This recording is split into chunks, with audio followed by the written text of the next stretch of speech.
అందరికీ నేను స్వరూప. పాలసీ తీసుకోవడానికి చాలా మంది ఇంట్రెస్ట్ చూపిస్తున్నారు. బట్ ప్రీమియం చెప్పగానే అమ్మో కాస్ట్ ఎక్కువ మేడం వద్దు అని చెప్పేసి అంటున్నారు అనమాట. ప్రీమియం అన్నది ఏంటంటే మీ ఏజ్ ప్రకారము మేము చెప్తామండి, అందులో ఎలాంటి మార్పు ఉండదు. అలాగే మీ హెల్త్ ఇష్యూస్ని బట్టి ప్రీమియం అన్నది కాస్ట్ అనేది ఆధారపడి ఉంటుంది అనమాట. కొంతమంది అంటారు ఆన్లైన్ లో పాలసీ తీసుకుంటే తక్కువ ప్రీమియం ఉంటుంది కదా, మీ దగ్గర కొంచెం ఎక్కువ ఉంది ఏంటి మేడం అని చెప్పేసి అడుగుతున్నారు. మా దగ్గర ఎక్కువ ఉంది అంటే మేము మీకు సర్వీస్ ఇస్తాం కాబట్టి మా దగ్గర ఒక 2 నుంచి 3 వేలు ఎక్స్ట్రా ఉంటుంది, అది సంవత్సరం మొత్తంలో. ఆన్లైన్ లో మీకు ఎవరు సర్వీస్ ఇవ్వరు కాబట్టి అందులో కొంచెం తక్కువ ఉంటుంది అనమాట. మాకు ఎవరితో పని లేదు, మాకు ఎవరి సలహాలు ఇవ్వక్కర్లేదు అని మీరు అనుకుంటే డెఫినెట్ గా మీరు ఆన్లైన్ లోనే పాలసీ తీసుకోండి. అలా తీసుకున్న వాళ్ళకి అడ్వైజర్స్ ఎవరు కూడా మీకు ఎలాంటి హెల్ప్ చేయరు, ఎలాంటి సలహాలు ఇవ్వరు.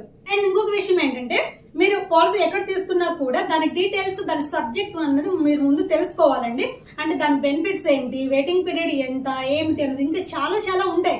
సో ఇవన్నీ మీరు తెలుసుకొని కనుక పాలసీ తీసుకున్నట్లయితే మీకు చాలా రకాల బెనిఫిట్స్ వస్తాయి అనమాట. సో ఆన్లైన్ లో తీసుకునేవాడు అన్ని చదువుకోండి, అడ్వైజర్ దగ్గర తీసుకునేవాడు అన్ని అడిగి తెలుసుకోండి.